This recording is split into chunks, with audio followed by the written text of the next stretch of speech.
I teach English there, grade 12, literature, and I'm also Associate Dean of the Faculty. I've been teaching for 23 years, and this is a topic very close to our hearts, Arabic literature in a global context. My name is Lilli Audeh, and I teach also English at Hayes Academy. I teach both English literature and language and composition. And I have been teaching for about 17 years now. And since we introduced Arabic literature in a global context in our school, it has been something that we value a lot, and we wanted to share with others and introduce it and see if we can, leave an impact on people to see if they can adopt it as well. Okay, so we'd like to start with a little activity for you.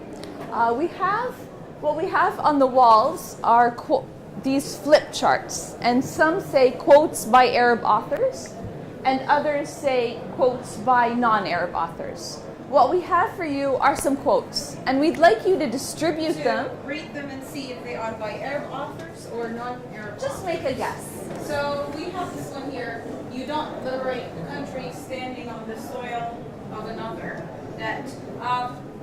Do you have any idea of maybe which part of the world does that come from? Not necessarily the author? No? Okay. Do we agree? So technically all the quotes that we have given you are all by Arab authors. So I'm going to take this and post it over here. And we're going to just quickly read them and say who said each quote. So everything in this world can be robbed and stolen except one thing. This one thing is love that emanates from a human being towards a solid commitment to a conviction or cause. And this is Ghassan Kanafan. But things move on, and by the time you've plotted your position, the world around you has changed, and you're running, panting to catch up. Ahdaf Swift. Ghassan Kanafani is a Palestinian author. Ahdaf Swift is an Egyptian author. All right, your living is determined not so much by what life brings to you as by the attitude you bring to life, not so much by what happens to you as by the way your mind looks at what happens, and that's Khalil Gibran, I think. And Khalil Gibran is also American, as we know, but he is Lebanese. As for life's tragedies, our love will defeat them. Love is the most effective cure. In the crevices of disasters, happiness lies like a diamond in a mind. So let us instill in ourselves the wisdom of love. Najib Mahfouz, an Egyptian, very well-known author. In the takes of light, love and will, I would baptize all mankind, and that's Amin Rihani, and he's Lebanese. You don't liberate a country standing on the soil of another, so that was the one. That's Fadia Faqir, and she's Jordanian. Jordanian from Salt. Grief loves the hollow, all it wants is to hear its own echo. Hisham Matar, and he's a Libyan author who has written a book called In the Country of Men, which we teach at our school, and it is in English. There are many horizons that must be visited, fruit that must be plucked, books read, and white pages in the scrolls of life to be inscribed with vivid sentences in a bold hand. And that's Tayyib Saleh, and Tayyib Saleh is Sudanese. We come from the land, give our love and labor to her, and she nurtures us in return. When we die, we return to the land. In a way, she owns us. Suzanne Abul Hawa, Palestinian. She's written a book, I think maybe some of you know it. Mornings in Janine. And now another book has come out. Yes, it's also a very good book. We're teaching to grade 12 honors at our school. If you want to kill somebody, conquer his heart, then leave slowly and leave him between death and madness, and that's Nizar Qabbani. And we probably know Nizar Qabbani is a Syrian poet. Okay. So what? So why did we do this activity? And actually, who really cares about all of this? So if we're to think about what the purpose of this is, does anybody know? Could anybody guess why we care about Arab authors and Arab authors who've written in English, or if their work has been translated? Is there a significance to that? Ghassan, you had your hand up. Yeah, because my mind immediately goes to the TED Talk by Chimamanda and Adichie, where she says that growing up she didn't have stories of characters that she could relate to, being Nigerian. And so I think part of it being in Jordan is so our kids can have access to characters and stories that perhaps they could relate to more. So Yeah. Sorry, yes. for me, I think this would apply anywhere, not just in the Arab world. By this, you mean Like the quotes and the message in the quotes. Yeah. they are universal truths. Yeah, they are universal truth. Definitely, definitely. That's right. So this means the literature maybe can be global. Yeah, it's for just one country. It's for everybody, everyone, everywhere. In the case of Susan Abu Hawa, for instance, she wants the world to know about her country, about Palestine, to let them know, to have a taste of how people survived in at that time. So I think to let the world know about us. Okay, that's right. So Arabic literature in a global context is Arabic literature is very rich. It's rich in its content, it's rich in its message, it's rich in its style, and regardless of whether this literature was written in English originally by the author, who happens to be Arab, or is written in Arabic and translated, or even written in French in the case of Amin Malouf, for example, who left and went to Lebanon, he wrote in French and his works were translated into English. When we think of literature in high school, especially English literature, we automatically think of Shakespeare, or we automatically think of Dickens or Hardy, etc. But we don't really think enough in the Arab world of why not teach literature in English written by Arab authors. And that's something just we'd like people to think about. And actually, Lilli kind of talked about it a little bit here of what is Arab literature. So, and I think that Lilli has just answered that question. And Arab literature can be any literature written by an Arab author, whether it was written originally in English or French, or it was written in Arabic and translated. So it is considered in both cases Arab literature because it does represent certain themes and values and ideas. So why isn't it common to teach Arab literature in our schools in the Arab world? When we've visited schools and we've done a survey and we've checked, we go to schools and in the high school curriculum, in the English curriculum, now of course in the Arabic curriculum it is taught, however in the English high school curriculum, it's rare. Does anybody have an idea why? Why don't we teach it in our high school English curriculum? I have an idea. You mentioned these English literature authors, and they're sort of like the canon that must be taught, right? And so if we're teaching that, and we don't have time for these other people, who anyway, they're not greats in English literature. That's the way I would think that would be the attitude of the curriculum builders. Okay. It's unfortunate. It is unfortunate, definitely, but it's probably true. Yes? Because when I don't think I don't know if I can explain it as I want to, but when we study a language, we not study only the language, we study the culture also in that language. Because of that, when I want to give students about English course, for example, I want them to know the culture of English people.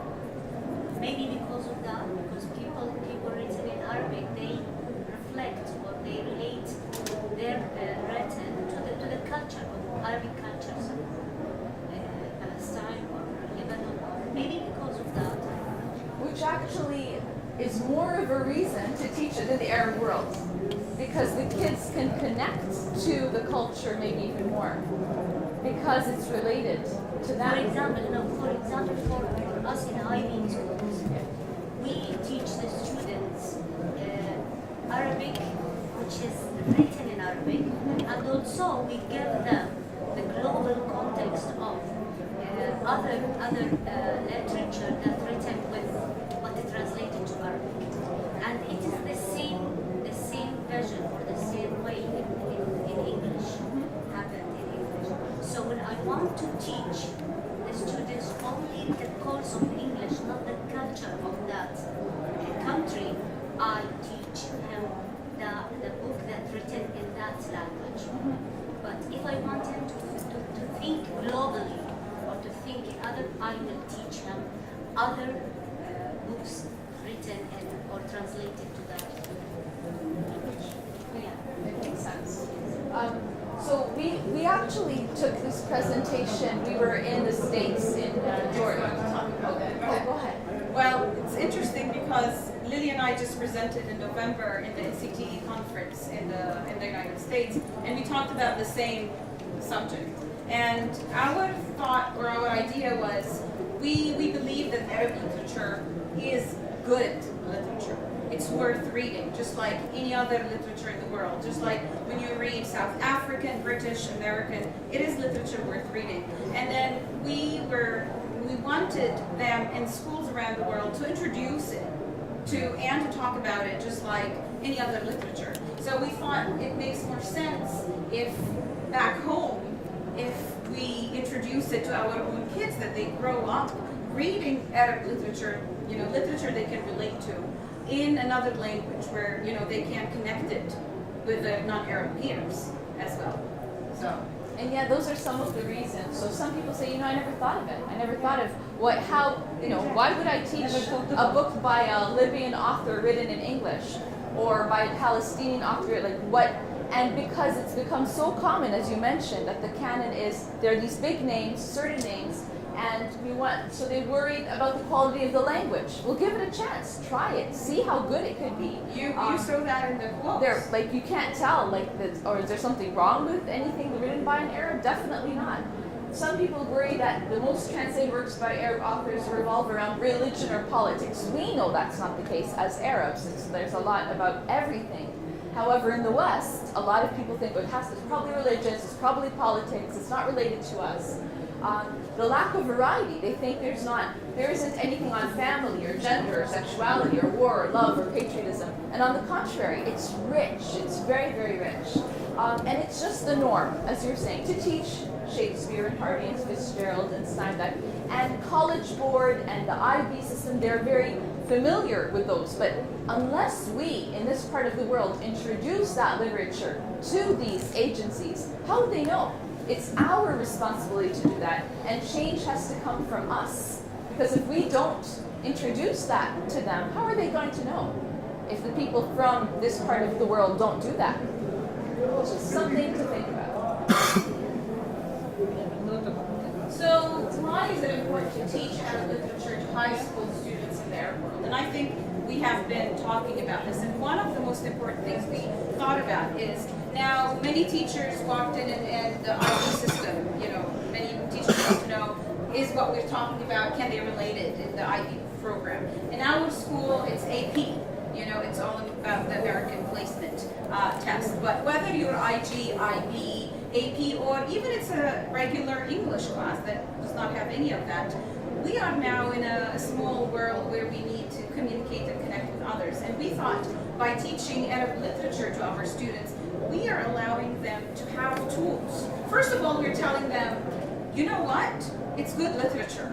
We are valuing this literature just like any other literature, that's one. And they take pride in their own literature just like they like and they value other literature they read by other authors. The second thing is that we're providing them with tools in order to connect bridges and between them and their non-Arab peers, but in our international schools that would allow them to create these connections. Also, it provides them, which is very important, with role models that they can relate to. Our students, they read books and they are many times connected to the characters. So in this case, these characters are characters that resemble them, that they can relate to and they can connect with, and it makes more sense to them. Many of our students, when they go to university, they leave Jordan and then they email us or they contact us. They say, Miss, thank you so much for introducing me to Edward Said, for example, because Edward Said is taught there. Thank you so much for mentioning the name Mahmoud Darwish in our classes because it came up and I was able to speak in English with a language that they would understand. I would be able to explain things in such a way where if somebody asks me, well, I don't really understand the Palestinian-Israeli conflict from the Palestinian perspective, for example, why don't you read Returning to Haifa? So the kids have something to show their peers in the West that, you know what, this is our perspective, this is a perspective from here. I don't really understand what happened to Gaddafi. It just doesn't make sense. We'll read it from the perspective of an 8-year-old boy in the country of men, for example. There are many, many poems as well, and we'll be talking about that later. Poetry, our poetry here is very rich, and because the Arabs come from an oral tradition, and that's something we don't mention to our students enough. They don't take enough pride in their identity. Okay, so So you might think, like, so where do I start? I don't even know where to begin. And maybe we, from here, we do. We actually know where to begin because we have names of authors. You need to think about the themes you'd like to present. So if you're going to be talking about something related to war, something related to identity, doing a simple research on authors who have discussed this would be a place to start. We have the Nobel Prize winner Najib Mahfouz. Everybody knows him. For the mere fact also that he won the Nobel Prize. It gave him recognition. We have Edward Said, who's a philosopher and a poet. We have Gibran Khalil Gibran, and when people say Gibran, many of my friends don't even know that he is of Lebanese origin. We have feminists in the Arab world. So feminism is a topic that has come up over and over and over again. And it's people wonder, so are all people in the Arab world, is wearing the hijab a sign of being submissive or subdued? Definitely not. How about women who wear niqab? People don't understand that there's somebody named Nawal Saadawi, an Egyptian author, who speaks against certain things that may be very controversial, very contradictory in the Arab world. There are women who are feminists. We have our Syrian poet Nizar Qabbani. We have the bard of occupation and exile Mahmoud Darwish. There are many, many topics. You need to think of your theme and then look for books and authors and titles that address the themes that you're interested in teaching, and possibly draw a comparison between the types of books that you'd like to teach. So you could teach a novel written by an Arab author alongside a novel written by an author from the UK or the United States, and write and have comparisons in the themes or in the characters or in the conflict. we have done something similar to that in our school recently when we added a unit on feminism. So we started with Adichie, Amananda Adichie, and we presented a couple of her famous TED Talks, and we actually, one of her TED Talks was transferred into a book called We Should All Be Feminists. And we discussed the book, and she talks about feminism from her perspective in the Nigerian culture and Nigerian background, and how did she grow up, and what did she encounter growing up. And then after we discussed that, we provided the kids with different articles that discuss different feminism issues. We talked about abortion, we talked about work, we talked about education, we talked about even making prostitution, should it be legal or not, because that's an issue in some countries. So we discussed many international issues, and then we introduced a book by an Arab author that discusses the issue of feminism, which happened to be Nawal Saadawi's book. So by the end of that unit, we had Arab literature, we had Nigerian, we had different articles, some of them were by the United Nations, by different authors. So the kids saw that when we discuss a certain theme, there is an Arab author that can go side by side other international writers and prospects that they can look at and compare, and they can relate to at the same time. So we thought that we're going to work on, because we'll follow Lilli's, where do I start? And we thought of starting here to do something small. So I'm going to give you a very short story now, and we'll give you about 5-6 minutes to read it. And we're going to do a small activity. with this short story. So start by reading it. It's very short. We intentionally did not provide you with the author or the title of the story because some of you may be able to guess. If not, we'll tell you afterwards. So let me, I know that a couple of people are still reading. So what we're going to do here is, if you can choose a line that speaks to you and highlight it or underline it. And then on the papers that you have, if you can write anything that jumps to your mind without, in response to the line that spoke to you. So for example, on the first page towards the bottom, when he says, like the second half, he says, "Go hungry then, if you like." Said the tamer, "I won't force to you do what you don't want to do." Then to his students he added, "You will see how he changes his mind." And now the line that spoke to me when I read this was, "For a head held high does not satisfy a hungry stomach." When I read the story, that sentence kind of jumped out at me. For a head held high does not satisfy a hungry stomach. And it made me think of so many things that happen around us in the world right now. And actually a poem by an Arab poet came to mind when I read it. And it's by a Palestinian poet called Abdurrahim Mahmoud. And what it made me think of the lines which are, "I will carry my soul in my hand and throw it in the valleys of death.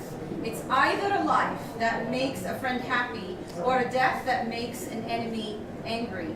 So, because he told him, "سأحمل روحي على راحتي وألقي بها في مهاوي الردى." The noble man's soul has two goals: to die or to achieve its dreams. So when I read that line in the story, that poem jumped right into me, because he was talking about, the other poet was talking about, what type of life does he want to live? It's either a life that I live with my head held high, or it's a life where I prefer to die. So this is an activity we do with the students in the class, and we would love to share that with you. So if you can choose a line and see, it jumped right at you, and what kind of response comes to you when you read that line. It doesn't have to be a poem. It could be anything. Yeah, it doesn't have to be a poem. It Whatever can comes to be mind. a personal experience. It can be One sentence. Yeah.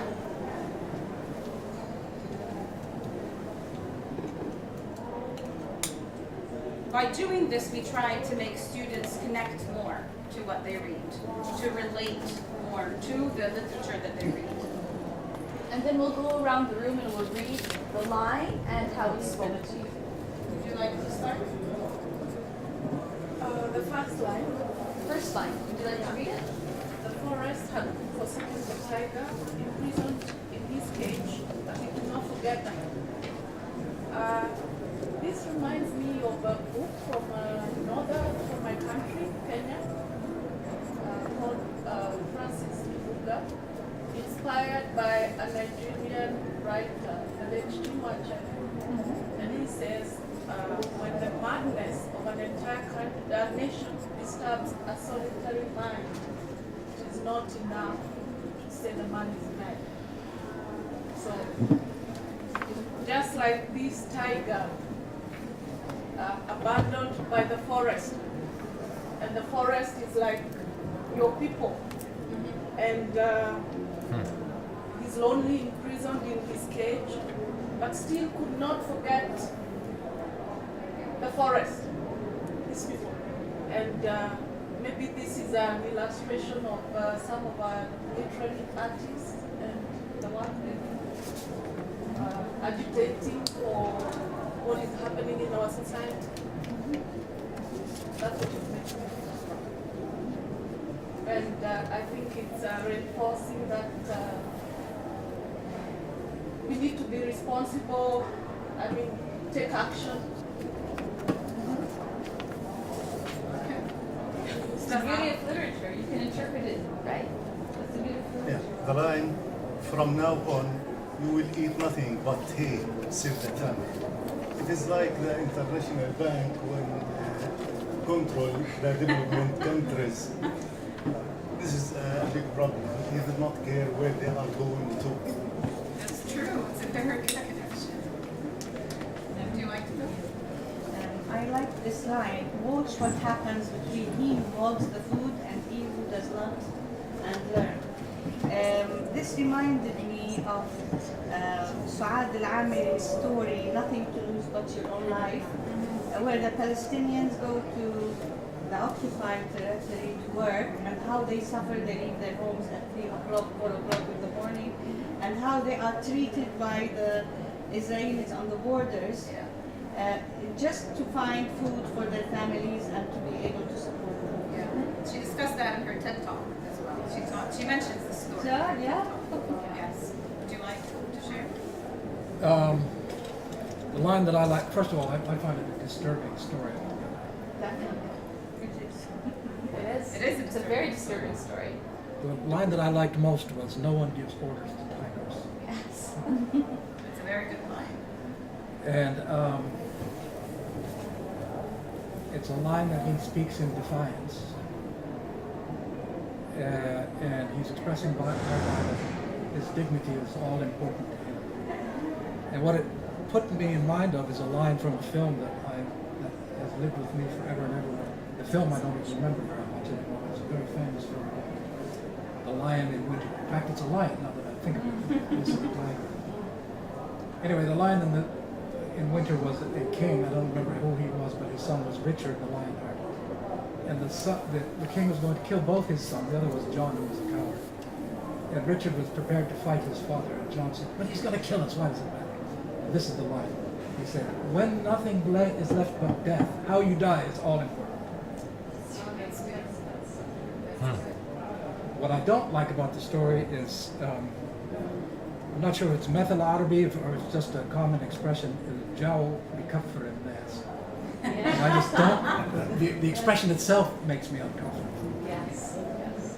But it's amazing how many, when literature is effective, if it evokes emotions, you know it's effective, right? And that's what we want from our students. We want an emotional response from them, whether it's a positive or a negative. It's emotionally moved them in some way, made them think. What's that? As a historian, the Tamer's speech stuck out to me because it just echoes a lot of the great men speeches throughout history. "O citizens, we have on many occasions clarified our position on the defining causes of our time, and this resolute, honest position will not change no matter how the enemy powers conspire against us, and with faith we will be victorious." So, I mean, this, I find echoes of this in Donald Trump's speeches, like inaugural speech, his campaigning, right? Mixing, sort of having this one perspective that you are correct, and this mixing of religion with politics. You know, this idea that with faith, with our religion, with our steadfastness, we will succeed against these enemies. So, and currently that is in the United States, Muslims essentially, but and terrorists and stuff. But that stuck out to me as like propaganda from the Tamer. Would anybody else like to share? We I don't want to put anybody, you know. Go ahead. yes, but I don't know. The whole story is Ramsey. Yeah, it's Yes. symbolic. Symbolic. They have to give them like this text. They have to think about what is happening and what is the relation between to be not angry and to think. انهم يفكروا انه ايش المشكله؟ المشكله انه اكون جوعان ولا انه اعيش حياه كريمه زي ما حكينا عن عبد الرحيم. عبد الرحيم. بس برضه كمان بتذكرني في بيت شعري مقولة من يهون يسهل الهوان عليه. يعني day 1, day 2, day 3 بس هاي التدريج في what happening to that Thailand is انه You give in the first time, you Yes. continue to do it. من يهون يسهل الهوان عليه. من البداية كانت صعبة لكن الاستمرارية في إنه يلزم إنه to become what is the People become numb to humiliation in the end. We thought we want to add some reading activities to our presentation because in order to give teachers also more tools and more ideas of how we can read different texts. We get these questions from students all the time of why do we read literature? Oh, I'm not going to study English in university. I'm not going, why do we need to read all these books? But when we do things like that and we ask them to read and see what jumps at them and what connections can they make. And now we heard, things connected to real life now, to Donald Trump, to the band, so they see more the value of what they read and that it can be connected to their own lives and what's happening. And that's why we read it. And that's why writers throughout generations, they write these books and these stories. So we didn't give you the name of the author, but you mentioned him. Yes, Zakaria Ahmed. And Tiger, the name of it is Tigers on the 10th Day, is the name of it. We have one more reading activity we'd like to do with you before we move on. And this is a poem by Mahmoud Darwish, and it's called Think of Others. And I'd like to give you the directions before we start so you know what to do. So Think of Others was written in Arabic, translated in English, and funnily enough, we used this theme for our Round Square conference at King's Academy in 2014. That was our theme, Think of Others. Especially when you're from a school that's quite prominent in the Middle East, it's viewed as elitist. We are not elitist, but people think we are, just because we have a beautiful campus. Many of our kids are on financial aid. But putting that aside, we're constantly teaching kids how to have empathy, how to think of others. And what I'd like you to do is we're going to read this poem together, but we're going to read it line by line or wherever you feel you want to stop. So we're going to go around reading it, and then you may want to read one line, you may want to read one word. Then somebody else will jump in. Don't worry if two people jump in at the same time. It's totally okay, and then we'll take over. Then I'll tell you what the next step will be, and this is how to unpack a poem.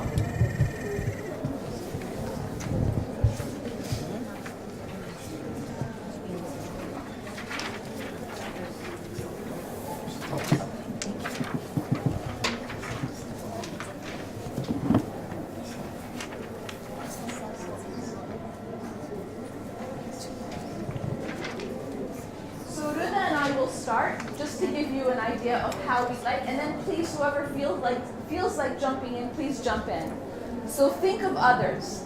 As you fix your breakfast, think of others. don't forget to feed the pigeons. As you fight in your words, think of others. Don't forget those who desperately demand peace. As you pay your water bill, think of others who drink the clouds' rain. As you return home, Your home. Think of others. Don't forget those who live in the tents.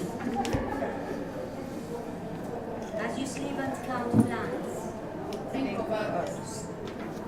there are people without any shelter to sleep. As you express yourself, Using all metaphorical expressions.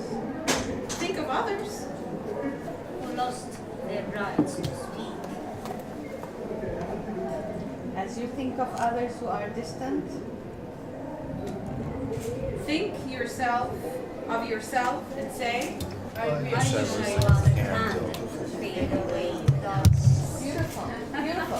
What I'd like you to do now is read it on your own, and the word, I want you to pick just one word, circle it, underline it, highlight it, just one word, and then I'd like you to write all the words that word makes you think of. So you're going to pick a word, and then you're going to say, okay, you're going to write on the side, somewhere here, all the words that come to mind from that word. Just words, not lines, not phrases. And then we'll do it together again. Okay, so we're going to read it again. Now this time, when we read it, when you get to your word, you can say the word again. So you're going to interrupt the reader. And then you're going to say all the words that came to mind, because maybe some people have chosen the same word. It's okay. The other person will jump in as well. And then we'll continue reading like nothing happened. So we'll start. And we'll see. And I'm doing this with you as well. As you fix your breakfast, think of others. Don't forget to feed the pigeons. Pigeons, birds, fly, freedom, life, liberty, pride, dignity, hope, ambition. As you fight in your wars, think of others. Did anyone choose pigeons? I thought them so well. Peace, love, kids, grandsons, trees, land, friends, memories. Continue reading, Sazan. As you fight in your wars, think of others. Don't forget those who desperately demand peace. As you pay your water bill, think of others who drink the clouds' rain. As you return home, Family, friends, warmth, mom, sisters, brother, grandma, safety, shelter, love, all over, peace. continue reading, please. Your home, think of others. Don't forget those who live in tents. As you sleep and count planets, think of others. There are people without any shelter to sleep. As you express yourself using all metaphorical expressions, think of others who lost their rights to speak. Respect, care, mind, in your language, your truth, the truth, 5 big words. Continue. As you think of others who are distant, think of yourself and say, I wish I was a candle to fade away. Candle, go ahead. Yes, light, darkness, humans who are like candles. Okay. Mom, Mom, Mom is a woman, birthdays. birthdays, that's true. To fade away the darkness. Okay, this technique is called text explosion. Text explosion is you're allowing the text to explode with words. And if you're wondering what the benefit of this is it is not, on one hand, it gets the kids or your students to think of sometimes synonyms, to think of also words that come to mind psychologically. Why did I think of that word? It starts a really good conversation. You get to know your kids better because you understand what their state of mind is at that moment. What are they going through? And you can pick up on a conversation. Not only will you understand your students better, they will understand each other better. And sometimes words that pop up are words that might even be shocking to you. They might be, wow, I didn't even think of that. And you can expand on this activity in many ways. But we call this text explosion. We can't actually take credit for it because we as teachers are lifelong learners. Just as we heard Haif and for Her Majesty speaking, we need to learn, so we go on professional development courses, and we were lucky enough to attend one at Bard College in the States, and we learned, and we decided to incorporate some of the techniques that we learned into our own presentation. Another technique for text explosion, which we're not going to work on right now, but something else that you can do, we ask the kids to choose a line from the poem and to write a paragraph starting with that line and ending with the same line. So what happens is that we start reading the poem. When my line comes, I interrupt. I read the line and I read my paragraph, and I have to end with the same line. Why? So the next person can take it from there and continue reading the poem. So when I teach a unit of poetry in school and I do these techniques, the kids, because teaching poetry is usually not the easiest thing to do, and especially when you teach it in a different language, and they're ESL, speakers, and it's not their first language when we read the poetry, but they feel that they are more connected to the poem, they can relate more, they put their own thoughts and ideas into the poem itself. And they go on and they read and they interrupt each other and they take from a word from somebody and they continue. It's not the traditional way of reading a poem, which will make them own it more and feel that. And by doing this, we have repeated the poem, 30 times, 40 times in the classroom. because we keep reading, and one time we do an activity for a word, one time we do an activity for a sentence, one time they choose their favorite line and then they put them in order and we read it again. So we have read it like 30, 40 times, but imagine if we asked them, let's read the poem now, and then we go ahead, let's read it again, let's read it a third time. They will be bored. But by doing this, they don't feel it. They don't, see that we're really repeating it. And by repeating it, they can see the meaning more, and they can understand it more and more. So this has been very helpful. This was a great technique we learned at BARD. Now, next, one of the things that we have done to prepare for this presentation is we wanted to ask people, we went and we asked people in our school, both Arabs and non-Arabs, both teachers and students, of what are the benefits of teaching or / learning Arabic literature in a global context. And we're going to present to you now 2 videos. One, you will see the opinion of teachers, 2 teachers in our school, and the question will be presented first, and then you will hear the answer, and then we will watch a video by students. And the students, we have a mix of, we have Asian, white American, Arab,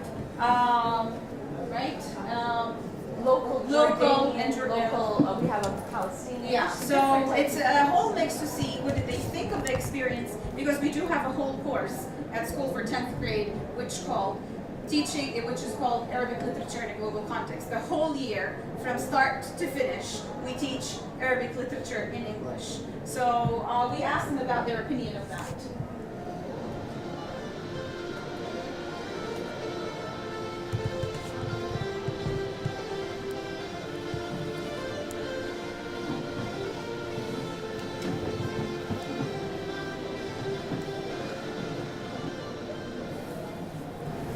Hi, my name is Chase Proctor. I teach English 10 here at King's Academy in Jordan.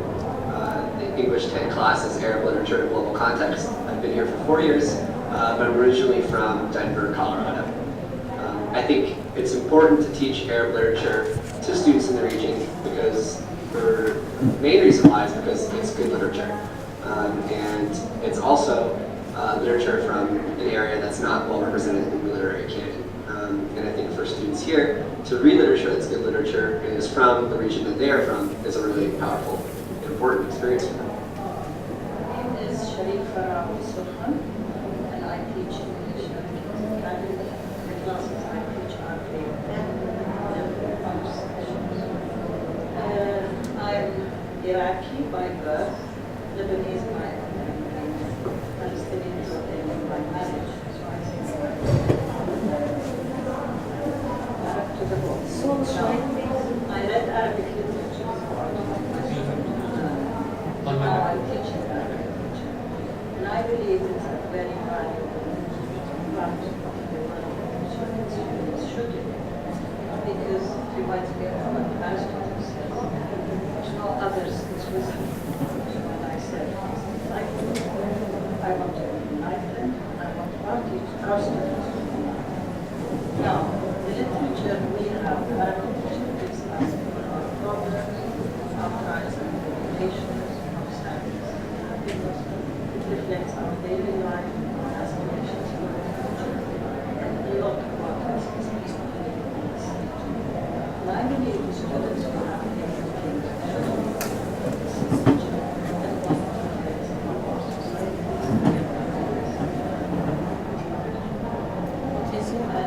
And it would be a great experience for all our students to learn about analyze it, understand because English students are just this is what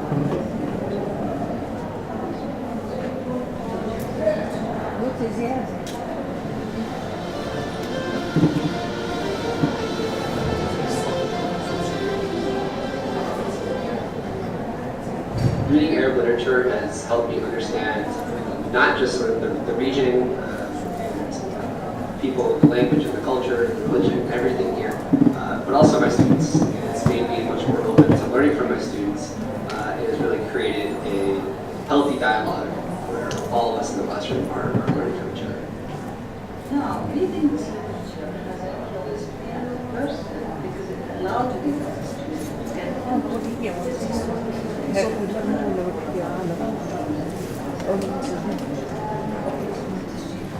also allowed me to learn about other countries.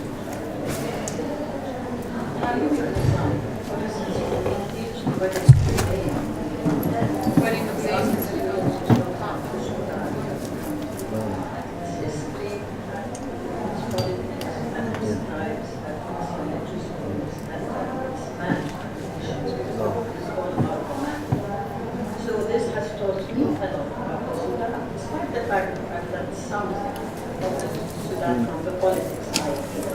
But reading the book has definitely given me a lot of. And I believe this is what our students like. To put it in a nutshell, learning the literature allows our students to learn more about their own character, not just about. This is what it's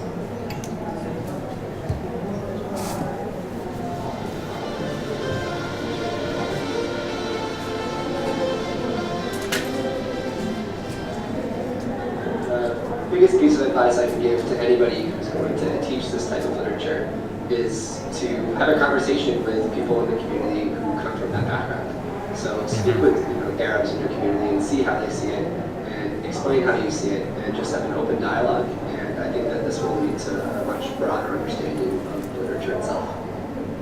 Yeah. To teach any literature as a teacher of literature, I need to put it in the right context. Now, to me, this means when I teach Shakespeare, I have to talk about the histories of literature. When I teach Arab literature, I have to talk about the context of it. So, any teacher who wants to teach such a course needs to put the books and the literature in the right context. Meaning, they need to talk about the history behind the literature, they need to talk about sometimes the sociology, the politics, the psychology of the characters, the environments they live in, and so on and so forth. You cannot teach literature in a void. You have to put it in the right context so that it makes sense to the learner. And this is, I believe, the best thing that can be done in a course that aspires to teach the best way it should. Now, the fact that this literature, Arab literature, has been translated to so many other languages makes it so. But nevertheless, we cannot teach it as such. And the teacher needs to provide the schools by doing the work themselves. She will need to go back to history, she will need to do some research, and then she will be aware of all the background which will help us.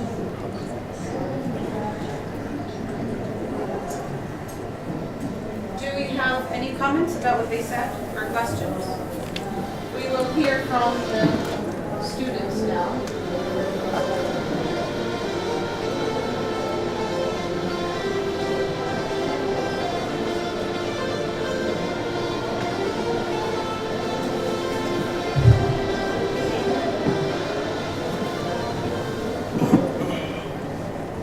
Assalamu alaikum, and it's Miles Sampson. I'm in 11th grade. I believe that it's important for students to read Arab literature because it'll diversify your knowledge of like worldly literature as a whole. Because if you're just reading American literature, you won't get a full perspective of literature.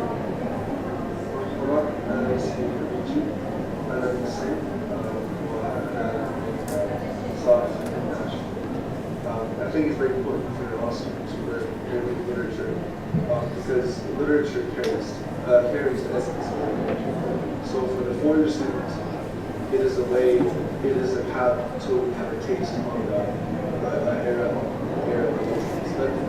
And for the Arab students, it is a way to reflect into it. And I'm a junior from Georgia. I think it's important to teach Arabic literature for kids in the region because it prevents you from getting one side of the story only. I think in lots of the books by Arabic authors I read, I was able to see the same story that was told to me by my parents just from different sides. And it helped me better understand the history and the culture of my country, but also other countries in the region that I don't necessarily interact with. الثاني عشر من كينجز أكاديمي من مواليد الأردن وبرضه عايش بالأردن. It's very important for us as students to read our own literature in order to cement our understanding of our culture. Because we live in a globalized world where our culture seems to be fading away with other cultures. So it's very important for us to understand and have a bigger understanding, an overarching understanding of our culture, especially because we only focus, sometimes we focus on one aspect of the culture and forget other aspects. So through literature we can have an overarching understanding.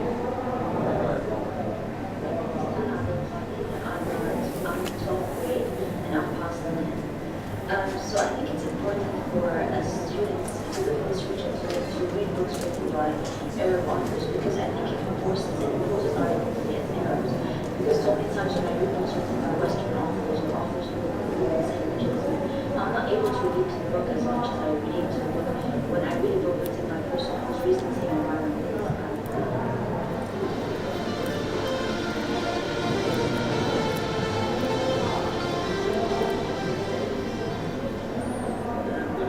Has impacted me in a way that I have learned more about Palestine and Lebanon as a whole, as well as learning a lot about Saudi Arabia. Because by reading a lot of Arab works by Hassan Talafani and as well as Hisham Matar, I have, in a way, I've diversified my knowledge. I've known more Arabic as well as more cultural items, cultural ways of living. Reading Arabic literature helps me become more Arab in a way that in daily life, when I'm talking to my friends, I understand the jokes that they're making. That is embedded in the culture and ingrained in their daily lives as an Arab. Reading books about other Arab countries, like books from Libya, has helped me learn a bit about the Libyan culture that I am not necessarily exposed to in my day-to-day life. Also reading books about the Palestinian conflict has shown me the different effects of the conflict on different people. And I think as a learner I am able to see different sides of the same story and use those simple things like understanding multiple perspectives or challenging myself to get to know new things that I learned from reading books about the cultures I don't know had really helped me use those things in my work. Studying literature, Arab literature in English helps us Arab students to practice our own English and to transfer our culture, not just the words in certain books or whatever. The culture itself is transferred to other cultures and languages in order to have an open dialogue with other people who has associated us with certain images or certain stereotypes, and this will help understanding our culture and transferring it into English or into French or into Spanish helps us connect with people on a different level, not just the level we use.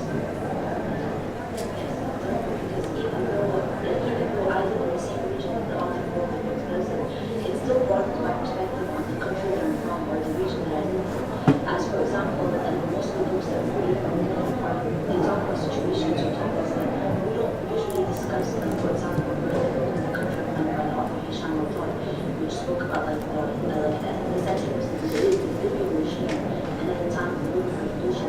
I, for example, never knew about how affected people were affected and they had sometimes policies.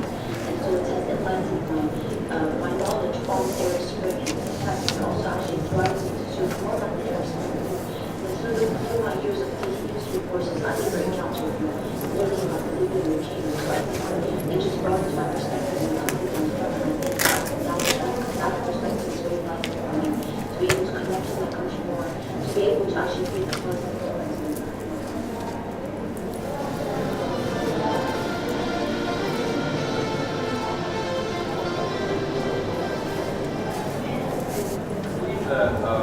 High school teachers globally should be teaching Arab literature to their students because exposing them to just one form or funneling them in one way, learning just American literature or European literature isn't the way to go, because many places stereotype the Middle East as a very harmful place and full of war, but it's really much, much, much different. I mean, I live here, and I love it, and I believe that everyone should at least read one book.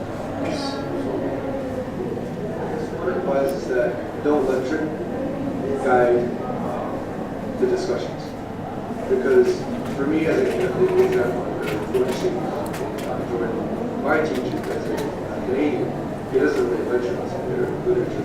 So we do a lot of research, extensive research on the Arabic cultural perspective, especially on the direct translation in Arabic, so it sort of engages in the conversation instead of us listening to him talking, because there are a lot of Arab students in my class, so it is a good opportunity for all of us to listen to the cultural perspectives in the Arab world through the perspectives.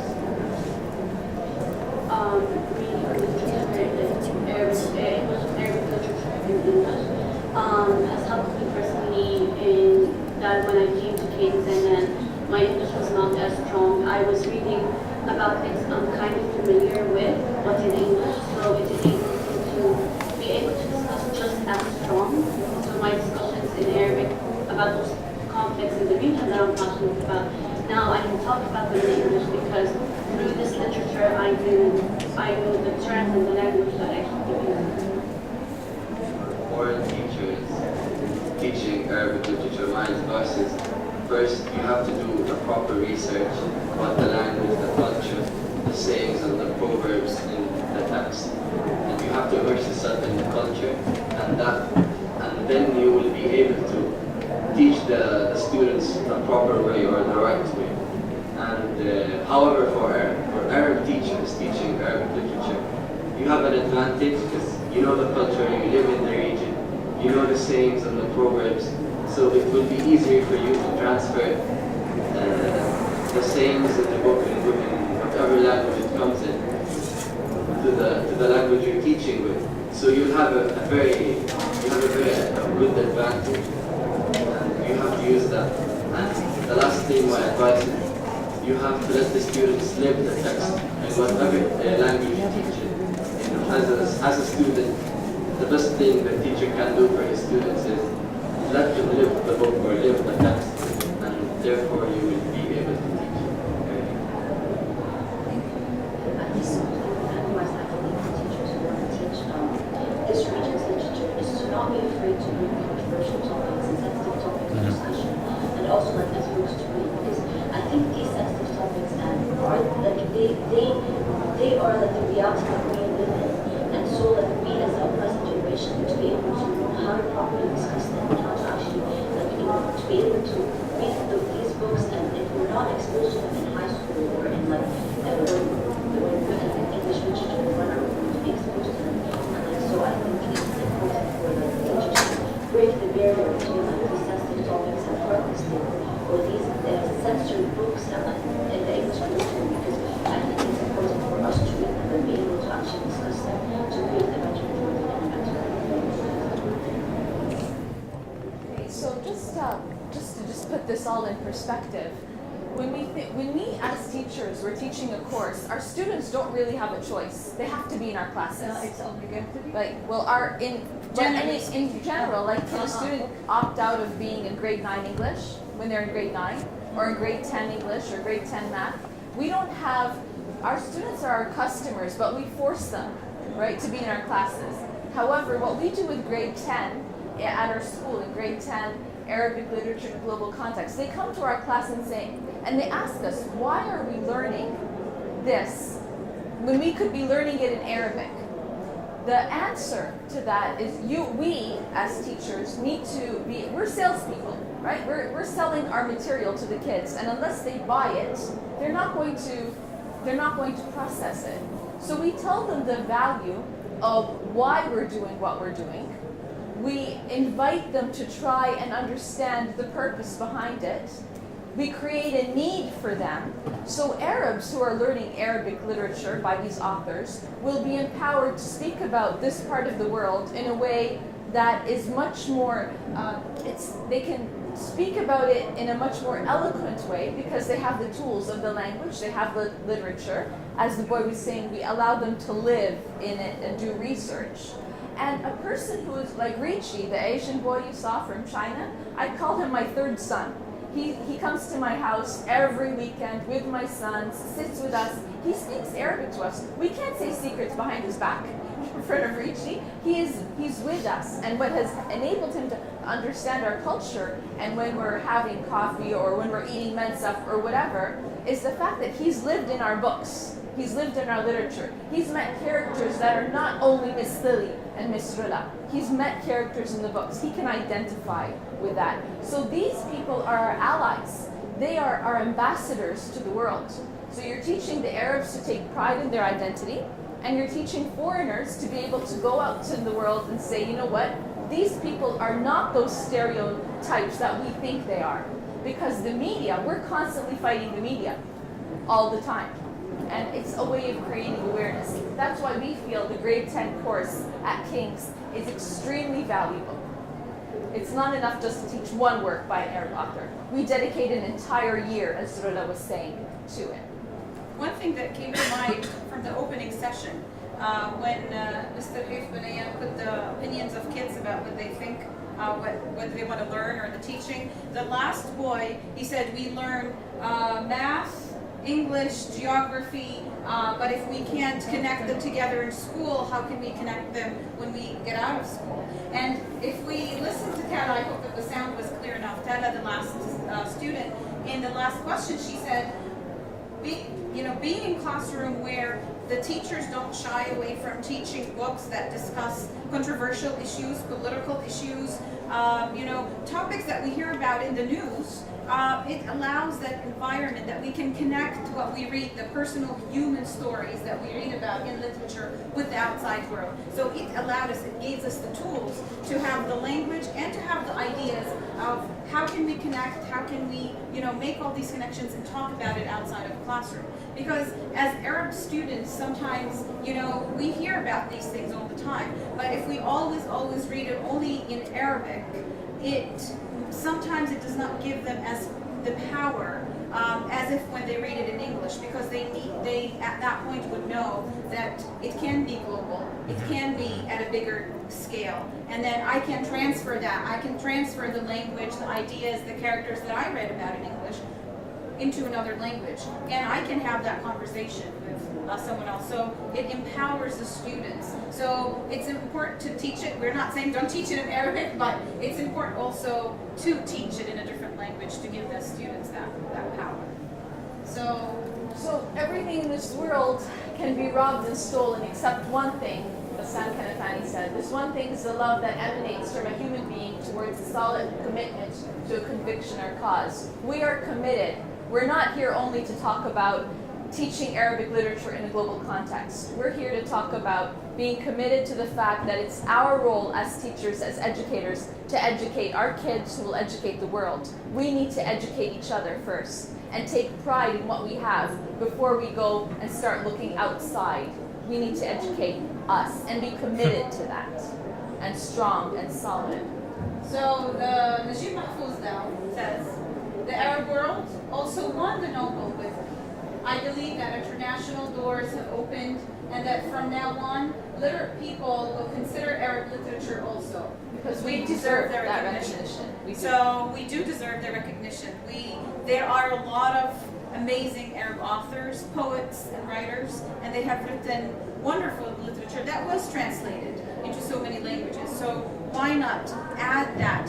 If teachers in their classes can add one book a year, one book only, because we do have the canon that we have to stick to, especially when we teach for AP exam or IB exam, and the students need to be exposed to certain books. So, but in many schools, in many cases, we do give literary circles or outside reading, or at a certain time of the year we feel that I need to do something different. The kids now at a state that I need to change the mood, to change what's happening. So it's always great to grab that book that might be controversial, that might carry different ideas that can have, and you can you know your students. You have a wealth of books that you can choose a book that you know that they can relate to and connect to and make it more interesting.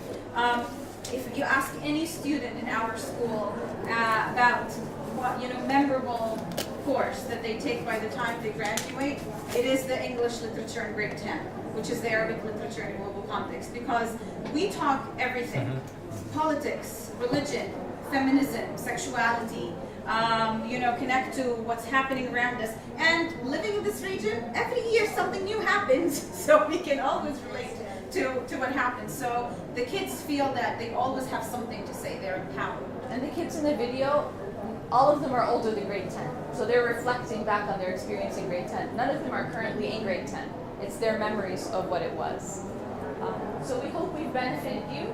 If you have any questions or comments, we're here to So answer we them. thought this will be symbolic to connect us to our roots. So before we start to look outside, let's be connected to who we are and to our roots, and then take it from there. So if you have any questions or comments.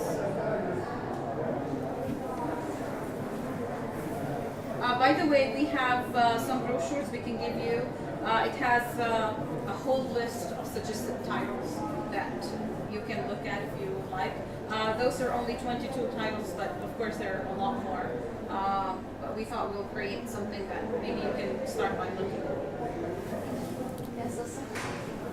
Have you tried to, speaking about the quote from Haif, Yes. Mr. Haif, the idea of interdisciplinary, have you tried to do any, or is it in the purview, is it in the future, to do more interdisciplinary work with perhaps like a government class or like a psychology class or That would be something, and great. what might that We look like? we do work closely with the Arabic department at our school, and so we try to do that, but we still haven't ended up with arts sometimes.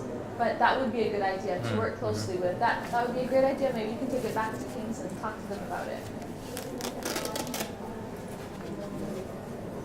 All right. Thank you. Thank you. Very much.